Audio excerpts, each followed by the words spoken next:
নমস্কার, কেমন আছেন সবাই? Hope you all are doing great. আজকে দেখে নেব যে কোন মেসেজেসটা পার্টিকুলারলি আপনার জানা প্রয়োজন। What do you need to hear it? Okay, today let's get started.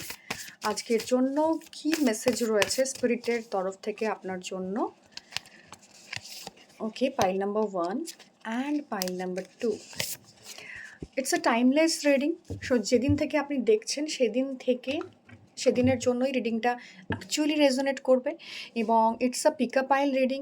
As usual আপনাদের সামনে দুটো পাইল রয়েছে, পাইল 1 অ্যান্ড পাইল 2, এবং যেটা করতে হবে সেটা হচ্ছে আপনাকে আপনার ডিসক্রিপশন বক্স থেকে গিয়ে পাইলটা চুজ করতে হবে নিজের জন্য। ওকে, কোন পাইলটা আপনি চুজ করছেন তার নাম্বারটা দেওয়া আছে ডেসক্রিপশন বক্সে, আপনি সেখানে গিয়ে আপনার পাইল চুজ করে নিতে পারেন। অর এলস আপনার যদি অ্যাট্রাক্টেড হচ্ছেন দুটো পাইলের প্রতি, তো দুটোই আপনি দেখতে পারেন। Okay, so let's get started with pile number 1।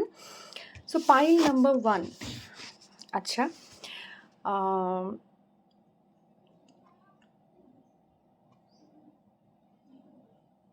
Pile number 1 যারা রয়েছেন তাদের জন্য এই মুহূর্তে যেটা ভীষণ ইম্পর্ট্যান্ট একটা মেসেজ, যেটা ইউ নিড টু হিয়ার ইট। তো সেই জায়গা থেকে দাঁড়িয়ে আপনারা না এক্সট্রিম একটা কোনো পয়েন্টে গিয়ে বারবার পিঞ্চ করছেন, বারবার সেখানে গিয়ে প্রিক করছেন নিজেদেরকে। এক্সট্রিম একটা পয়েন্ট যেখানে থেকে আপনি আপনার সর্বস্ব দিয়ে ফেলেছেন। ওকে, এবং কিছুতেই সেই জায়গাতে আপনি না নিজেকে খুঁজে পাচ্ছেন না, মানে নিজেকে এতটাই নিংড়ে দিচ্ছেন, এতটাই এক্সট্রিমিস্টের মতো বিহেভ করছেন কোনো না কোনো সেক্টর অফ লাইফে গিয়ে। সেখানে আপনি ভীষণ এক্সট্রিমিস্ট, ভীষণ চাপে আছেন এবং ফিজিক্যালি ভীষণ এক্সস্টেড হতে পারেন, স্পিরিচুয়ালি এক্সস্টেড হতে পারেন, মেন্টালি এক্সস্টেড হতে পারেন, যেখানে দাঁড়িয়ে আপনি কিন্তু কন্টিনিউয়াসলি থ্রাইভ করছেন। তো এরকম একটা এক্সট্রিম পয়েন্ট অফ লাইফে গিয়ে আপনি বারবার আটকাচ্ছেন, দাঁড়াচ্ছেন বা নিজেকে খুঁজে পাওয়ার চেষ্টা করছেন।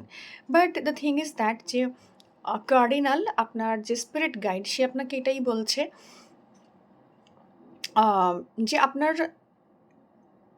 যে দুটো অ্যাসপেক্ট অফ লাইফ, দুটো মানুষের মধ্যে যে দুটো মানে ইন অ্যান্ড ইয়াং এনার্জি থাকে, বা শিব অ্যান্ড শক্তি থাকে, বা ব্ল্যাক অ্যান্ড হোয়াইট থাকে, এই দুটো পয়েন্টকে কোথাও না কোথাও we need to create equilibrium, we need to create balance. তো এরকম জায়গায় যেখানে আপনার মনে হচ্ছে আপনি এক্সট্রিম পর্যায়ে চলে গেছেন, সেখানে সেই এক্সট্রিম জায়গাটাতে আপনার পেইন হচ্ছে, আপনি আর পেরে উঠছেন না, বা আপনি ওই জায়গাটাতে আপনার যতটা দেওয়া ততটা দিয়ে ফেলেছেন। নাও টেক আ ব্রেক, একটু রেস্ট নিতে হবে।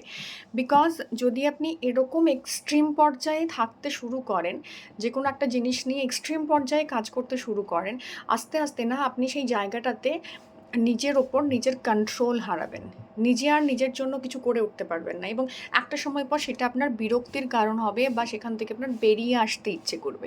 তো যেরকম জায়গাতে আপনি ভীষণ এক্সট্রিমিস্টের মতো আচরণ করছেন, সেই জায়গায় you need to check it, যে কেন এরকম হচ্ছে। ওকে, সো এটাই ছিল পাইল নাম্বার 1 এর জন্য মেসেজ। দেখে নেবো পাইল নাম্বার 2 এর জন্য কি ওয়েট করছে। Oh my god, tortoise, you are too fragmented, so do whatever it takes to get grounded.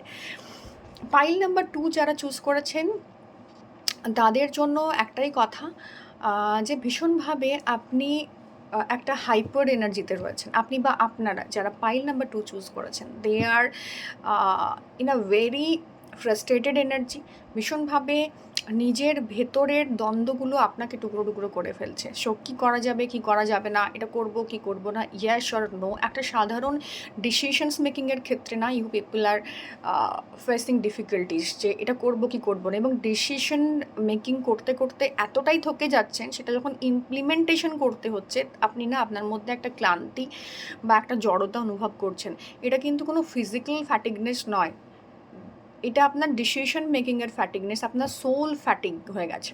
তো সোল ফ্যাটিগনেস যখন ঘটে না, তখনই ঘটে যখন আমরা ফ্র্যাগমেন্টেড হয়ে যাই, আমাদের সোল ফ্র্যাগমেন্টেড হয়। যে এবং সোল তখনই ফ্র্যাগমেন্টেড হয় যখন হেভিনেস থাকে সোলে, এবং সোলে তখনই হেভিনেস থাকে যখন আপনি ফিজিক্যালি কোনো সিদ্ধান্তহীনতায় ভোগেন, যখন ফিজিক্যালি আপনি ভীষণভাবে মানে প্রোক্রাস্টিনেট করেন, তো কোনো না কোনো ডিপ্রেশন থেকে বা কোনো না কোনো সিচুয়েশন থেকে আপনি ভীষণ ফ্র্যাগমেন্টেড, ভীষণ সোলের ওপর বার্ডেন মানে প্লেস করে রেখেছেন, ভীষণভাবে সোলটাকে আপনি হেভি বানিয়ে রেখেছেন, এবং সেখান থেকে না কিছুতেই আপনি আপনার প্রপার স্টেপ নিতে পারছেন না, আপনার প্রপার জায়গাতে আসতে পারছেন না, বিকজ আপনি ভীষণ ভাবে আপনার মানে এনার্জি টুকরো টুকরো টুকরো টুকরো হয়ে গেছে। তো আপনি যখন একসাথে পুরোটা মানে আপনার যে আহ, নিজস্বতা এবং সেলফ, আপনার যে সেলফ সেটা যদি